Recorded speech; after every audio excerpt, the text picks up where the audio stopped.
Bom, os 3 minutos regulamentares dos atrasos brasileiros já vencidos, eu declaro aberta essa sessão com muita alegria.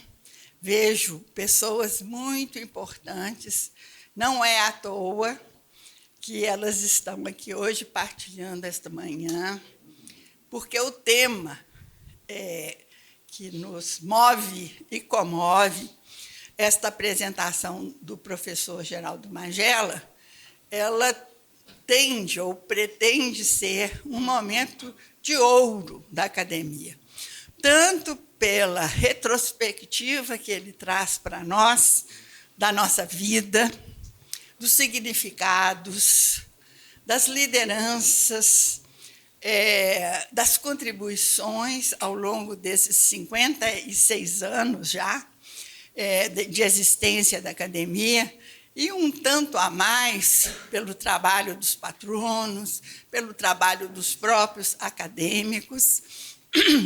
E significa também para nós, nesta diretoria, e aqui eu falo em nome da diretoria, um momento privilegiado de homenagear o Dr. Magela.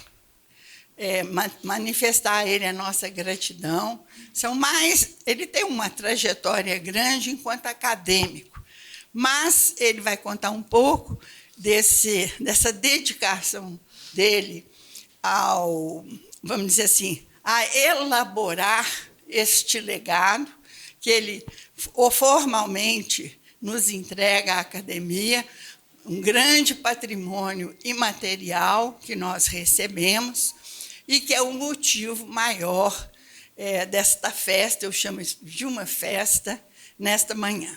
Então, assim, o doutor Geraldo dispensa maiores apresentações, ele é conhecidíssimo, queridíssimo, estão aqui várias gerações de colegas homenageando-o com a presença, e outros que queriam muito estar à distância, mas o próprio doutor Geraldo fez questão, estou cometendo uma inconfidência aqui, de que ele queria esse calor humano para assistir essa apresentação, com o que nós concordamos plenamente. De modo que isso vai ser gravado, quem quiser acessar vai ter esta oportunidade, nós não estamos negando esta oportunidade, mas nós fizemos questão desse calor humano em torno do doutor Geraldo, em torno dessa emoção e desses saberes que ele traz para nós nessa manhã. Sem mais delongas, eu agradeço a presença de todos e todas e passo a palavra para o doutor Geraldo. Agradeço o nosso diretor científico, doutor Saulo, com a Cris, que estão aqui nos prestigiando esta manhã, membros da diretoria atual, que vão ter a oportunidade também de se manifestar ao longo desta manhã. Muito obrigada.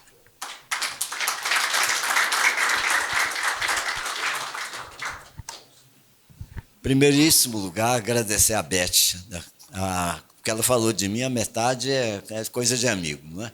Na verdade, aqui está desse jeito, é porque a Beth está marcando a administração dela. Beth eu boto carinhoso, eu chamo a Elizabeth, é Beth, né?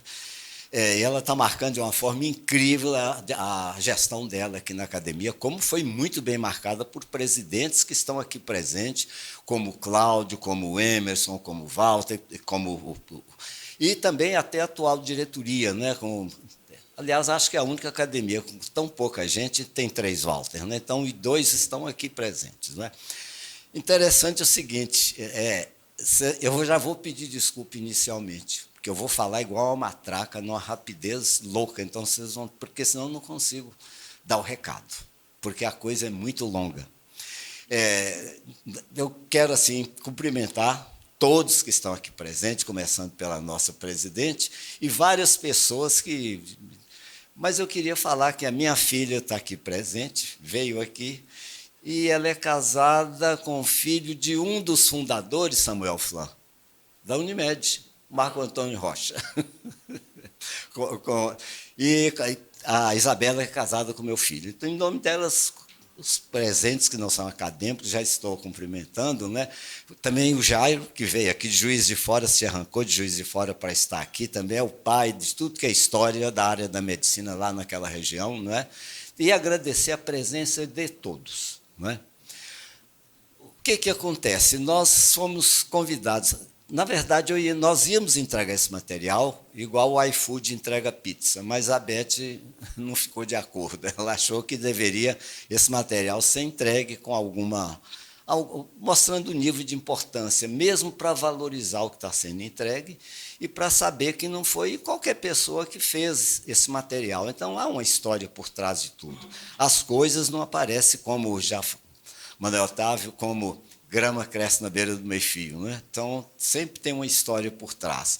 Na verdade, é uma secretaria histórica da academia em que tudo da academia é contado. Aquele atlas que vocês conhecem tem cerca de 1% do material, que é o que eu estou passando. Aqui tem mais de 99%, né? E dele pode ser retirar o atlas para comemoração de outros aniversários, né, da nossa instituição, sempre que quiserem, sem problema. Eu cheguei aqui há muito tempo, não é? Eu cheguei aqui, a academia tinha só 11 aninhos de idade, não é? Então, eu peguei o segundo presidente aqui. E essas foram as pessoas que me escoltaram para eu tomar posse, né? Vocês estão vendo eles aí, né? O Ismael de Faria, o Flávio Neves, o Hilton Rocha e Paulo Adelmo Lodge. Os que têm cabelo branco conviveram com essas pessoas, porque ninguém que eu estou mostrando aqui está mais vivo, né? A não ser na nossa lembrança, na nossa valorização. Então, a mesa toda, vocês veem aqui, né? E aqui, a assinatura da minha posse pelo Flávio Neves, ninguém menos que o Flávio Neves. Na época, a moda não era por roupa escura, era roupa clara, como vocês estão vendo, né? Então, e aqui o discurso do meu padrinho, não é? Que foram dois, e depois teve o outro, a presença deles aqui, com meu filho. E aqui a quantidade de pessoas que estavam, era um auditório lotado.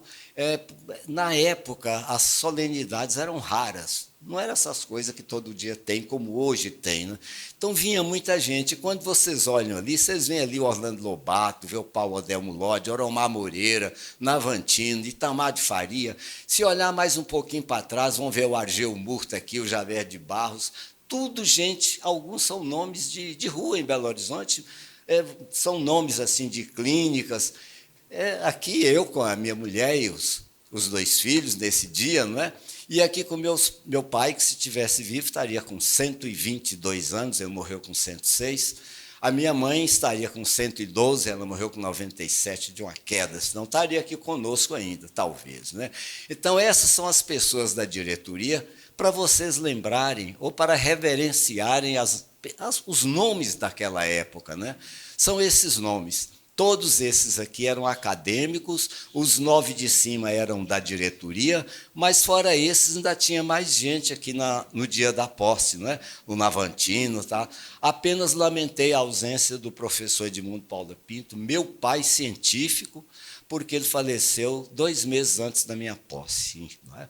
Então, com isso, em 19, na entrada na pandemia, houve a inauguração de um teatro, e como desculpa, nós escrevemos a nossa história, e tinha muito da academia lá dentro, não é? E então, trazemos aqui 2 partes de apresentação hoje. A primeira é essa que eu vou ficar em pé falando, e vou falar mais rápido ainda, e a segunda, depois de um break, vai ser uma parte técnica, em que nós vamos abrir 7 dessas pastas aqui, cheio de PowerPoint dentro, e abrir todas aquelas que as pessoas pedirem na hora, nós abrimos para a gente ver. Por exemplo, podemos, para dar um exemplo, ver a vida de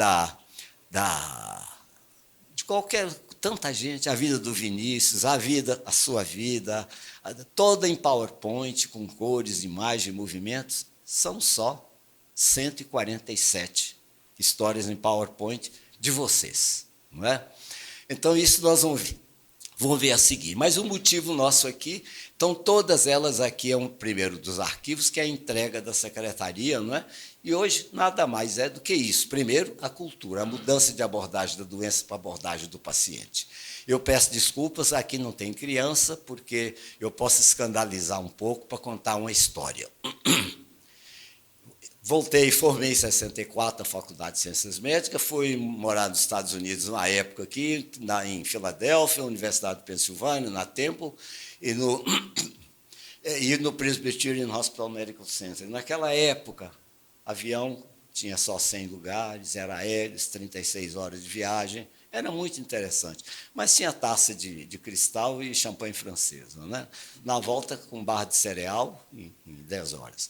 Então, aqui o estágio lá, em 67, nós voltamos e começamos a prática clínica e cirúrgica, e eu virei o filho médico do Edmundo Paula Pinto, que ele tinha 2 filhos, nenhum fez medicina.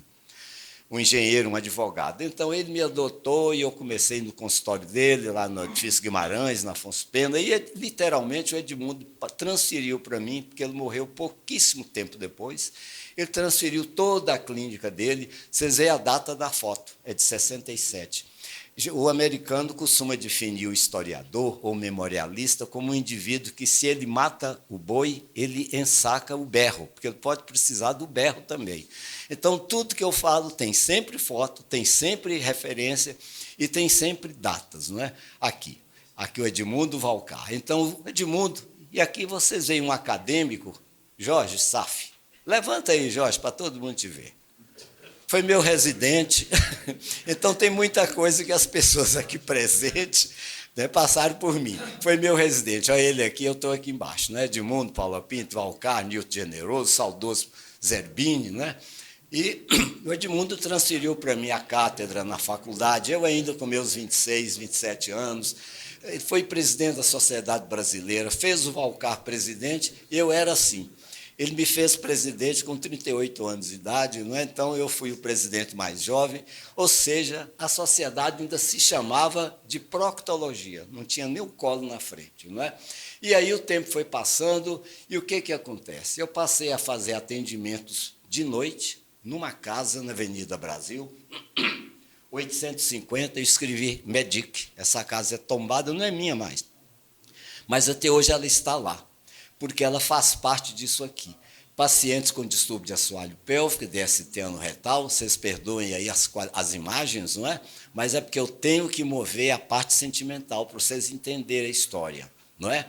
O que eu recebia no consultório? Vocês têm agora que pensar que vocês estão na década de 60. Nós estamos falando há 60 anos. Faltava 40 anos para ter colonoscopia, 30 anos para ter ultrassom, 40 anos para ter PET-CT, para ter scan, para ter ressonância magnética, quase 50. Então, faltava isso tudo. Cirurgia laparoscópica, faltava 30 anos. Então, nós estamos falando dessa época, né? São pessoas que tinham vergonha de ir no consultório e iam no consultório na calada da noite, porque eles se sentiam mal indo junto com os outros pacientes em sala de espera. Então, eram casos terríveis que a gente atendia. Eu, com meus 26 anos de idade, 27, dentro de uma casa, atendendo de noite, às escondidas, não é? Corpo estranho no reto, tudo que vocês puderem imaginar que vocês podem tirar de dentro do reto, nós tiramos. De caco de garrafa, de fruta, de laranja, de garrafa de pinho-sol, tudo na calada da noite, tudo escondido. Não tinha quem recorrer, não tinha ninguém para orientar, não é? E eu vou falar isso depois para o Domingos ouvir por causa da FUPEC, não é? Então, era isso. Crimes que aconteciam de lesar, por exemplo, fazendo fístula do reto com a vagina por introdução de corpo estranho, polícia no meio, condiloma acuminado, desse tamanho que vocês estão vendo aí, não é? Vocês atendiam lá, essas lesões anais por CRA, a gente chamava CRA, coito receptivo anal, violento, né? Estupro, né? Recebíamos isso aí, tudo de estupro, né? Atendíamos na calada da noite, não é? Atendíamos isso aqui tudo, condiloma anal acuminado, donovanose, ducreia anal, aqui pessoas de múltiplos coito anal à noite, profissionais que tinham craurose da região, sífilis de inoculação, criancinhas que às vezes a pessoa tinha lesão sifilítica no pênis e passava aqui para o ânus, uma forma até rara, porque as sífilis, de um modo geral, de inoculação são únicas, e na época só tinha 2 nomes, infelizmente, de baixo nível. De lá para cá, nesses 60 anos, o que apareceu nesses 60 anos de nomes, de palavras, É impressionante, não é? De drag queen, de LGBT, tudo, tudo, tudo. Você fala como é que isso marcou uma pessoa de 26 anos de idade, naquela época atendendo às escondidas de noite e não tendo assim uma orientação. Mas o que mais marcou foi ainda a amputação abdômen perineal com colosstomia definitiva. Foi terrível. Câncer de ânus, câncer de canal anal, câncer de reto. O que acontecia? Os pacientes aqui, Edmundo estava começando a operar. E no Felício Roxo, o braço Filizola estava querendo começar a operar o câncer. Fazia só amputação, só a colostomia naquela época. Mas, quando eu cheguei, nós começamos a fazer. E ninguém fez essa quantidade aqui. Nesses aqui, de 67 a 75, operamos 135 pacientes de amputação abdômen perineal. Não pacientes inoperados, que foi feito só colostomia, isso era o mais comum até. É lógico que aqui a Magda vai assustar também, você vai, a Cássia, assustar, que vocês vão ver peças que vocês vão falar assim, ué, por que não usou stapler? Porque ainda faltava 30 anos para descobrir o stapler, né? Então, nós atendíamos, era isso, era tirar o sigmoide, o reto, o canal anal e o ânus e fazer uma colostomia. É lógico que o corte na barriga tinha 40 centímetros, a gente chamava de bebê Belém Brasília, não é? Porque vinha do apêndice tifoide até o púbis. Era assim que a gente operava. Demorava 8, 10 horas. A Magda e a Cássia, que foram residentes nossas, não eram nascidos. Nós estamos contando essa história do passado, não é? Não havia bolsa de colostomia, não havia. E a gente atendia pacientes super evoluídos lá no consultório, era terrível. Você atendia fase final, porque as pessoas tinham vergonha de ir no médico, não ia porque evacuou com sangue, ia porque o tumor crescia, ou estava obstruindo de vomitar fezes, eram outros motivos, né? Então, você atendia lá, era metástases lombares, eram esses casos. Como eu sempre fui de tirar muito retrato, essas fotos todas têm mais de 60 anos, ou 50, 60, não é? Era assim que a gente atendia os pacientes. Não era com o exame de sangue oculto das fezes. Era assim. E aqui aos montes, esses pacientes todos já faleceram, lógico. Aqui, esse não seria operado mais de amputação, porque na época o Healy, não sei, ele já tinha nascido, mas ele é que criou o reto gordo e não o reto fino, né? Mas esse caso aqui, por exemplo, há muito tempo que não seria amputado, seria com um grampeador feito uma anastomose colo-anal, mas na época era tumor tocado, tumor amputado, era o mandamento. Então era melanoma, tudo. Então a quantidade de pacientes era incrível, né? E eu operava toda semana com recursos praticamente zero.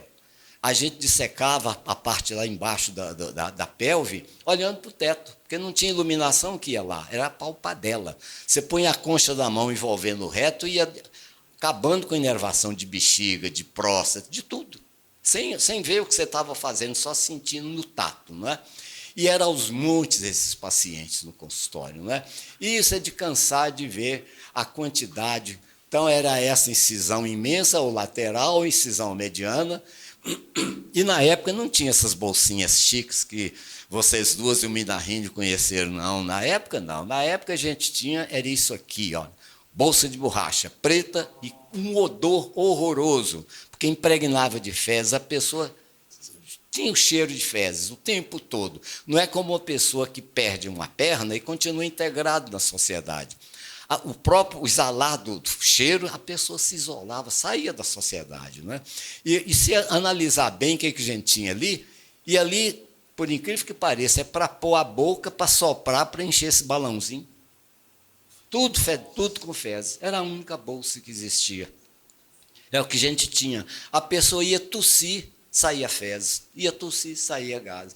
Então, havia prolapso de colo, de tudo que vocês puderem imaginar. E, na época, nós só contávamos com raio-x, o chamado enemopaco burro, porque a coluna de bário não deixava você ver o lado de trás do intestino, né? Então, você viu uma lesão dessa aqui, era câncer, você entrava e operava. O resultado disso patológico você ia ter uma semana depois. Você operou, pode ser que dava azar e viesse xistose, ou uma de cola Favre, porque o exame era depois, não tinha recurso, né? Não tinha nada. Então, nessa época, o Chinha ainda estava tentando inventar o gastroscópio flexível. O fibroscópio de 80 centímetros era lá no Presbiteriano, Nova York, Eu morava em Filadélfia, 100 quilômetros, eu ia para lá, ele deixava eu dormir no hospital, eu ficava vendo China, inventando o fibroscópio, inventando o gastroscópio móvel.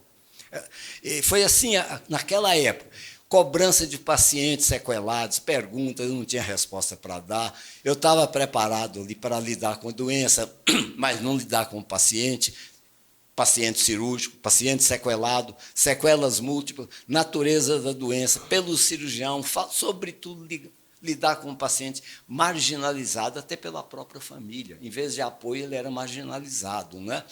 Então, o GIA é preparar para atender paciente, não doença. Lembrando Osler, né, mais importante conhecer o paciente que tem a doença do que a doença que o paciente tem. Então, comecei a me preparar para isso. E o que tinha na época, na década de 60? Gostaria de ter recebido ensinamento sobre humanismo e profissionalismo. Aí eu lembro, Domingos, que vai ser exatamente o tema que você vai querer que eu fale no FUPEC na mesa, não é? Que é o que? Humanismo e profissionalismo na formação do cirurgião. Não é? Então, nem lá na Universidade de Pensilvânia, na Temple, nada. Ninguém ensinou isso lá, só ensinaram a operar. Né?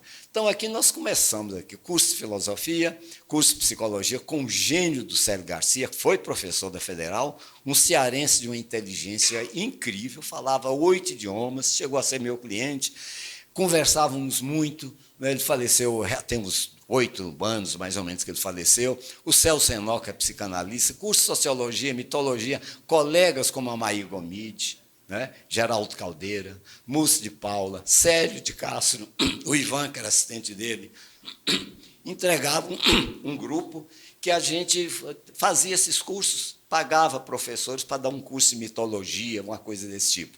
Em 73, abolimos o uso de escrivaninha, então nunca usamos mais escrivaninha a partir de 73, era sempre um consultório muito grande, e 3 jogos de estofado, eu sentava na cadeira que sobrava para mim. Então o paciente podia ver o sapato do médico, a meia do médico. Então nunca usei escrivaninha por causa disso.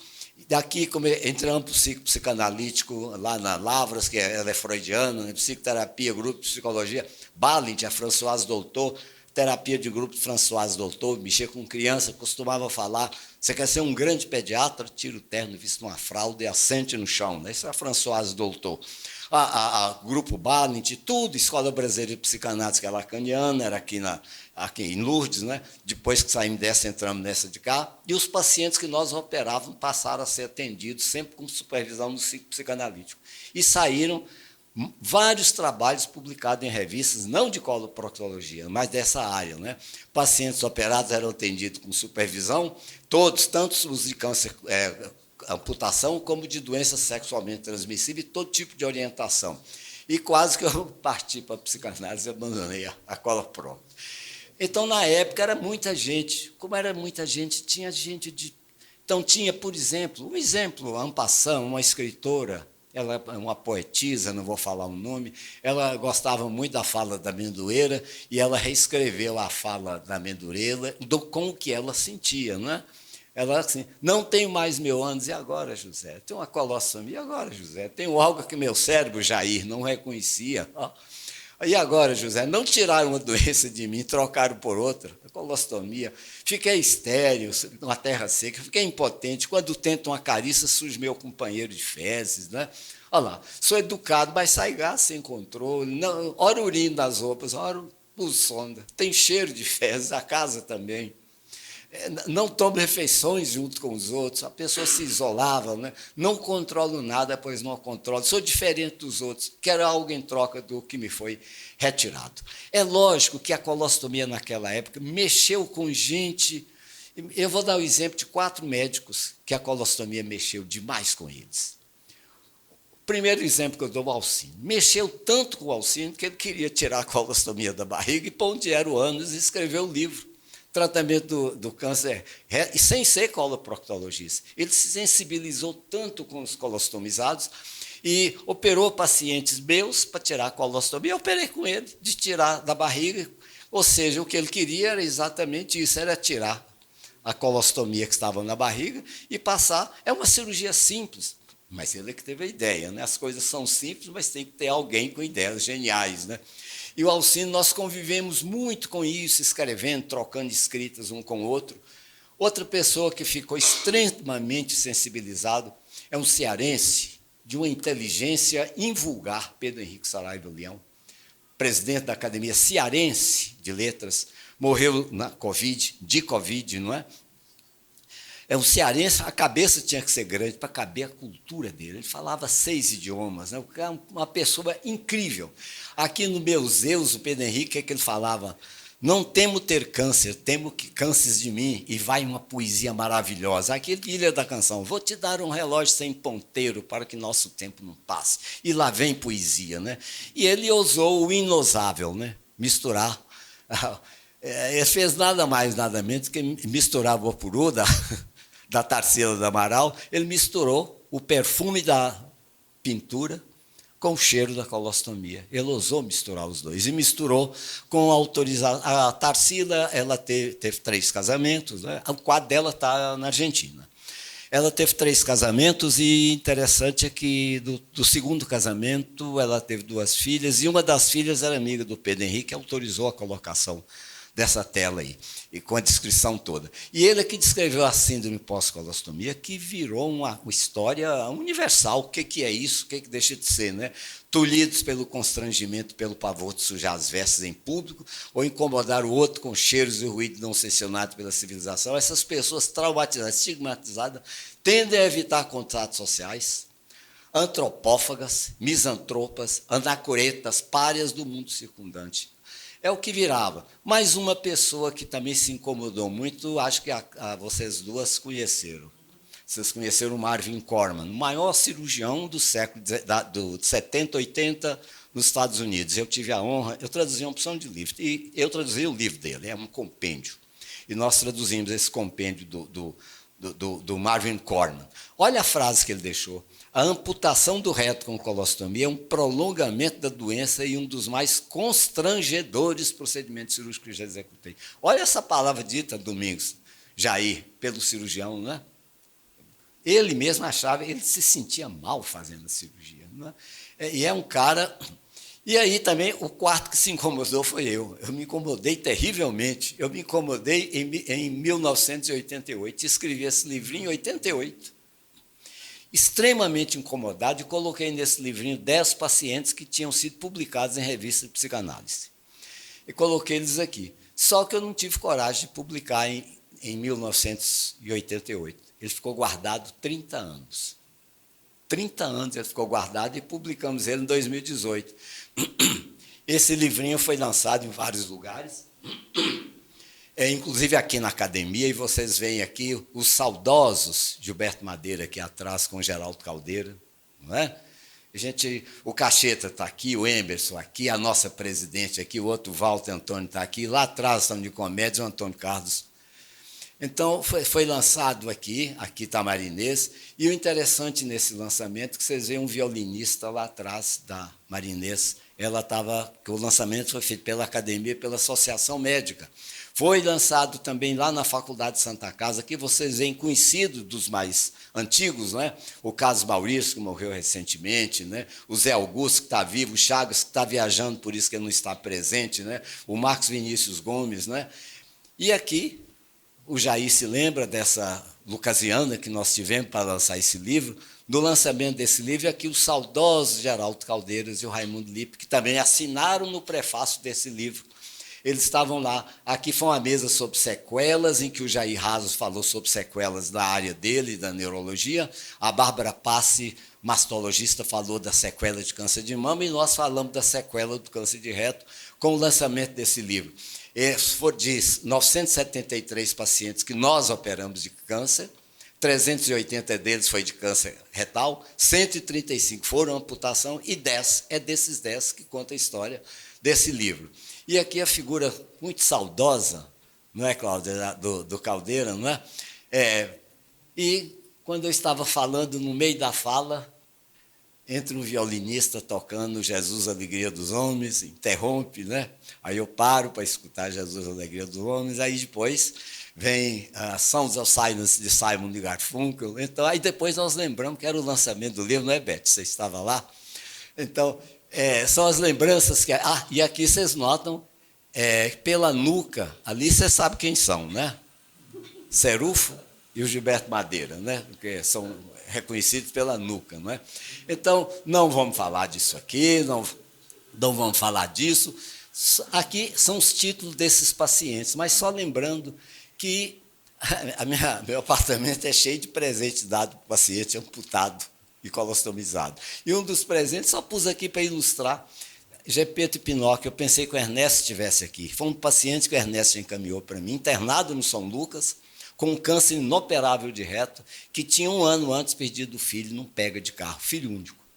O pai teve um plasmocitoma, morreu logo. Ela teve um infarto, o Ernesto deu um jeito de não deixar ela morrer. Depois ela fez um câncer de reto e o Ernesto também queria salvar ela, mas não dava, só dava para fazer colostomia. E eu visitei, dei o nome de Gepeto Pinóquio, porque uma vez eu fui visitá-la na Praça Cairo, onde ela morava. Era só ela, que era filho único, e o marido morreu, ela e uma enfermeira. Eu fui visitá-la, ela faleceu 7 dias depois dessa visita. Quando eu chego lá, esse quadro estava na cabeceira dela. Eu fui e falei com ela, dona Elza, mas que quadro bonito, um Gepeto aqui consertando o Pinóquio. Ela falou assim, doutor Geraldo, se as mães pudessem ser Gepeto e consertar os Pinóquios, eu não estava aqui querendo morrer, né? É lógico que depois ela me deu esse quadro com um poema escrito atrás. Ela era da Guinhara, ela era pintora, né? Então, e lá em casa, uma porção de coisas assim que vem, inclusive menino com meu nome, porque em homenagem a mim, não é? E aqui o memorialismo, onde é que ele entra nisso? Para que eu estou falando essas coisas todas? É o seguinte, porque o começo de tudo foi eu ter escrito esse livrinho contando a história de 10 pacientes.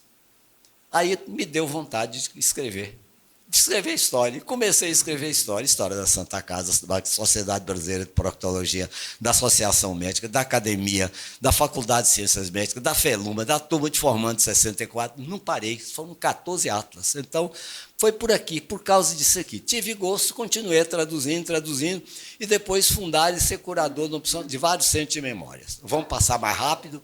Então, aqui, só para se ter uma ideia, aqui são livros, e aqui cai um retratinho do Chagas. Ele não está aqui, está viajando. Chegou.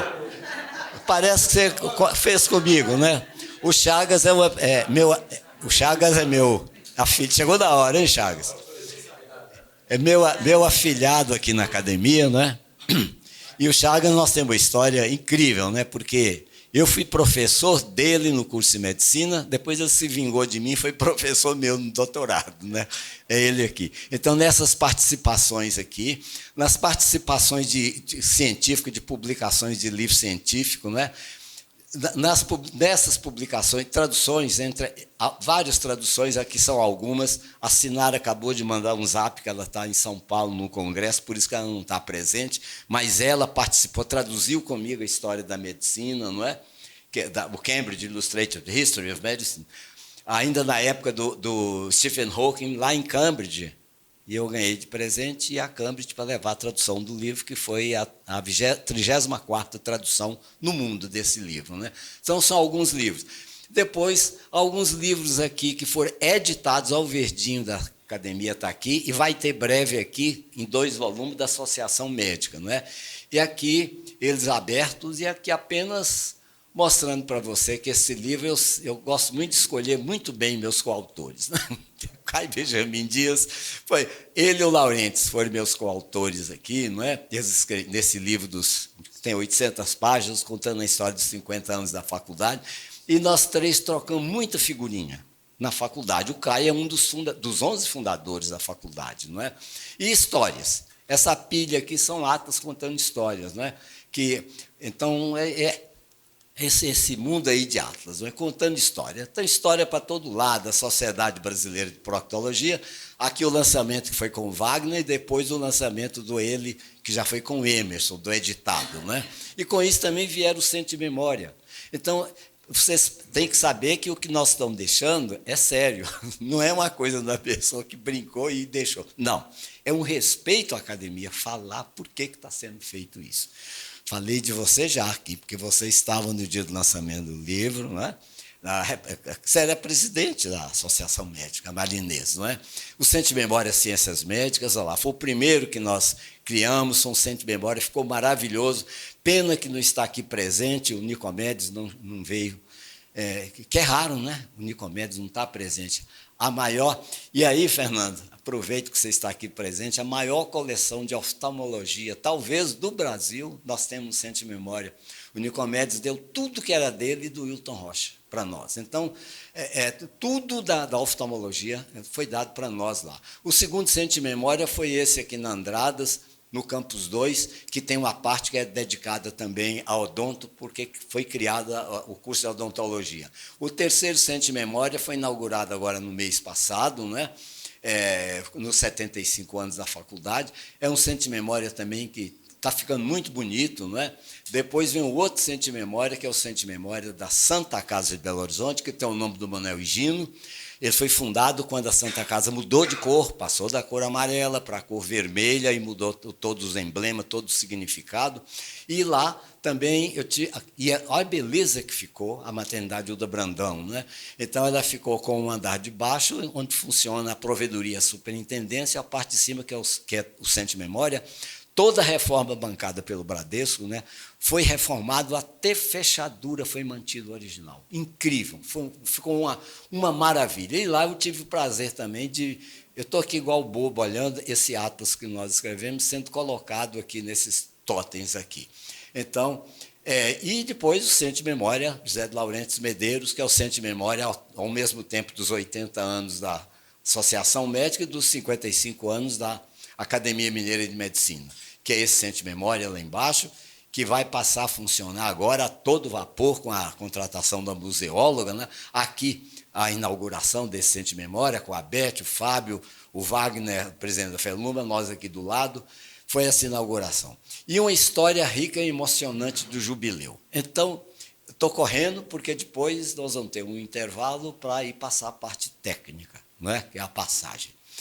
É uma história, o cinquentenário da Faculdade de Ciências Médicas, o Walter lembra muito bem. Nós começamos a conversar disso em 19, lançamos um selo do ano do cinquentenário e começamos a abordar placa, certificado, medalha, uma opção de coisa.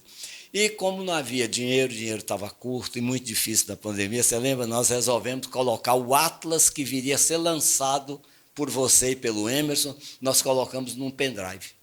Então, essa ideia apareceu, colocamos um pendrive, foi aqui. Então, a primeira, aqui está escrito 038F, porque isso aqui faz parte de um arquivo, que é o arquivo, a pasta 38, que são 13 curiosidades sobre a academia. Curiosidades. Então, essa é uma curiosidade, não é? Está aqui 38F, é a sexta curiosidade, é porque eu pus a prancha aqui. Então, foi aqui. A primeira comemoração foi o lançamento do Atlas Digital em pendrive. Mas houve uma segunda comemoração, que estava tudo fechado. Naquela do pendrive, tudo, a Associação Médica, não era o Oromar Moreira, não, o prédio estava fechado, foi no auge da pandemia, não é? E depois, aqui continuava fechado, então nós conseguimos, lá no Teatro Feluma, fazer o lançamento do Atlas físico. E depois teve um terceiro, que quando o Emerson era presidente, ainda houve lá o lançamento do Atlas, que ainda era coisa que sobrou do cinquentenário da academia. Mas eu quero falar um pouquinho disso aqui, porque essa comemoração, somente 6 acadêmicos participaram dela. Então, lógico que vocês não conhecem como é, então eu queria apenas mostrar uma curiosidade. Foi essa comemoração. Aqui falando que qualquer número de pessoas poderia ter havido essa reunião de diretoria. E aqui tem, que eu não vou ler, mas aqui o que fala é que no auge da pandemia não dava para fazer reunião nenhuma, estava tudo suspenso. Nós programamos fazer um encontro e até hoje eu me pergunto como 6 acadêmicos e a secretária Denise, que está ali, não é? Se dispuseram a participar da solenidade fechada de comemoração dos 50 anos da academia. O Walter Antônio Pereira, que era o presidente, o Emerson, que era o vice, a Denise, secretária, a Elizabeth Costa Dias, que era a segunda, né? E o Vinícius Cota Barbosa, Chagas, inclusive aqui, gente acima dos 80, e eu aqui, o Chagas e eu, né? E o Vinícius. Então, foi uma comemoração, não havia água para beber, vinho nem pensar, mesmo porque as máscaras não poderiam ser retiradas para nada. Até hoje eu não sei como é que o Wagner emprestou aquele auditóriozinho, porque estava tudo proibido. Mas assim mesmo ele emprestou. E cheio de marca nas poltronas que não poderiam assentar nelas. Não é? O único líquido disponível era álcool gel. Não é? Então, e foi assim, olha lá. Então vamos ver como é que foi essa solenidade. Foi feita a apresentação, eu vou descrevendo, em vez de ler, é porque aqui está o original, como está lá no...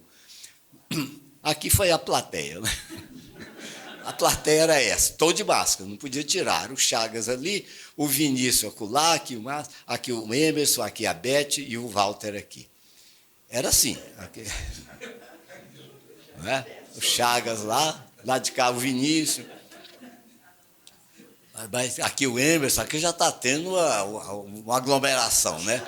Aqui estou eu aqui, o Walter ali, a Beth, e aqui, aí o Walter está aí. Aí nós começamos a apresentação, fizemos uma apresentação, né? Normal, dos cinquentenários, né? E aqui vocês veem, estou fazendo a apresentação e vocês veem que aqui em cima tem uns pacotinhos, né? E aqui são as pranchas. Aqui a medalha que tinha sido aprovada, já estava pronta, e aqui foi assim que nós fizemos. Pegamos um estojo, a Denise conseguiu esses estojos na época, conseguimos colocar uma medalha, e o pendrive com o Atlas da academia. Não tinha jeito de fazer uma coisa diferente, não é? E aí foi emocionante, porque aí foi a outorga das medalhas, que vocês não assistiram, né? Só nós 6. O Walter entregou a medalha para mim, depois ele entregou a medalha para o Emerson, depois ele entregou a medalha para a Beth, entregou a medalha para o Chagas, entregou a medalha para o Vinícius, e depois o Emerson, que era o vice, entregou a medalha para o... Foi assim, as outorgas da medalha. E aí nós tínhamos decidido que como é que faria com as medalhas? As pessoas receberam uma circular, que foi feita, nós fizemos, que eles mandassem motoboy, ou a Denise tinha telefone de um motoboy que podia levar, eles pagariam o motoboy e levariam para eles. Né? Seria uma forma. Ou se alguém, porque não havia jeito nem de entrar aqui no prédio. Então, foi através de motoboy. E realmente foi emocionante no dia seguinte, porque não bem tinha mandado, os primeiros 2 motoboys foram esses. Então, foi o Paulo Ferrara e do Cadu. Então, no dia seguinte, chega para nós no Zap a fotografia dele segurando, já colocando a medalha, num orgulho com a medalha, falando assim, ó, valeu a pena, né, a gente ter feito desse jeito, né? Então, apenas falando, vocês têm que conhecer o autor do trabalho que está sendo entregue. Então, rabiscado, rapidinho, mais ou menos é isso, não é? E aqui uma lista de agradecimentos, que, nossa senhora, o Nicomedes foi o que me colocou como orador, mas antes dele eu já estava mexendo com isso. Mas não era orador, ele é que me fez virar orador aqui, me convidou. Depois o Lipe, que também me convidou para ser orador, me deu um apoio tremendo, me deu liberdade para fazer, continuar fazendo, inclusive postando na internet as cadeiras, que nós é que descobrimos como é que fazia aquilo, 592 fotos, faltavam 63, eu motivei os acadêmicos a sair atrás das 63, conseguimos 62, uma ficou faltando, e essa uma só chegou a 2 meses do Gomide. Agradecer muito ao Walter pelo apoio todo, ao Emerson que me manteve aqui, e também foi com ele a publicação disso aqui, e atrás disso aqui está a turma que conseguiu o patrocínio do Conselho Regional e da Feluma, o Walter, Serufo, a turma toda. Agradecer ao Serufo muito, me deu um apoio incrível na criação aqui, não só me manteve como orador, mas curador do Centro de Memória José Laurentes Medeiros, né? Agradecer a Beth, que além disso tudo, orador, do curador, ainda não deixou eu entregar o material como o iFood entrega pizza. Ela quis que entregasse com essa cerimônia que nós estamos tendo hoje, né? Então, é agradecer para todo lado. E agradecer, sob o ponto de vista do Centro de Memória, agradecer o Wagner. Foi por ele que nós fizemos o primeiro Centro de Memória, o segundo e o terceiro, o comando dele. o Fábio, que convidou, nos 75 anos da Associação Médica, me entregou a coordenação de criar um atlas contando a história da associação, em 2 volumes, que vai ser lançado no primeiro semestre desse ano, já editado, com os 80 anos da Associação Médica, que foi fundada em 46, não é? E lá contamos a história toda, inclusive tem muita coisa escrita por você, porque os 4 mosqueteiros que fizeram o prédio novo, né? Que começou lá que acabou com vocês, que você entregou o prédio prontinho, faltando o acabamento para ele fazer tudo, divisões, acabamento e tudo, inaugurar. Todas essas histórias, com falas suas todas ali. Mas é agradecer também o Fábio por isso e por ter indicado também para o Centro de Memória daqui. O Laurentes nem se fala, trocamos figurinha demais, escrever livro junto, Memórias na Santa Casa junto. O Cerufo, já, também pelo Centro de Memória, aquele que me indicou, ele com a Beth me indicaram para o Centro de Memória. Aqui nunca é demais lembrar do Nicomedes, um cara que continua, inclusive, com doações para o Centro de Memória de lá e para o de cá. Já fez várias doações para o Centro de Memória de cá. E para o Otto, Roberto Augusto Lima, provedor da Santa Casa, foi ele, então, que me deu a possibilidade de trabalhar lá dentro para montar aquele Centro de Memória. Ora, é lógico que, para terminar essa primeira fase, se eu não falar uns 2 autores aqui, pessoal, você não falou de ninguém, né? Então, deixa eu ver de quem que eu falo. Vamos lembrar de um bem simples, né? Antoine de Saint-Exupéry, Petit Prince. Eu, por exemplo, estou lembrando aqui, a gente poderia definir a academia com uma frasezinha dele. Tu não me conheces, eu não te conheço, mas se tu me conheceres e eu te conhecer, eu te cativarei e você me cativará, e nós formaremos uma sociedade. E nessa sociedade, academia, quem é diferente de nós não nos empobrece, nos enriquece. E poderia citar, já que o Jair está aqui, Nietzsche, né?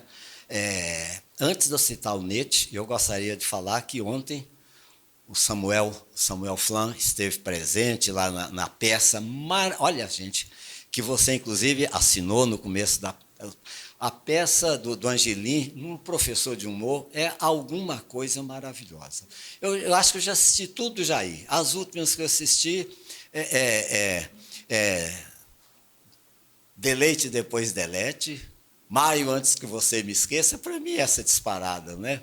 E Uma Passagem para Dois, e agora essa do Angelim, um professor de humor. Um primor de peça. Então, eu recomendo todo mundo ir, está até o dia 10 lá, tá? E ontem nós encontramos vários acadêmicos, o Romeu estava lá, não é? Mas eu ia falar do Jair por causa do Nietzsche. Então, Nietzsche também, ele tem uma capa de um livro do Nietzsche, que é o resto, na verdade, o nome do livro dele, que é um dos livros maravilhosos desse filósofo alemão do eu não diria materialismo, mas do idealismo alemão, né, na passagem, né, ele, o Hegel, o Heidegger, o Schopenhauer, tudo junto, ali, um bolo de gente, né? Ele falava assim: o que se faz por amor se faz para além do bem e do mal. Além do bem e do mal é o nome de um livro dele, que é o meu preferido até. Mas é isso que a gente está fazendo. E é nesse livro que ele deixou um pensamento tão simples que parece que é do Saint-Exupéry, e que eu dedico ele a vocês. É um pensamento que fala assim: da mesma flor, a abelha tira o mel e a aranha tira o veneno. Que bom que vocês são abelhas. Obrigado.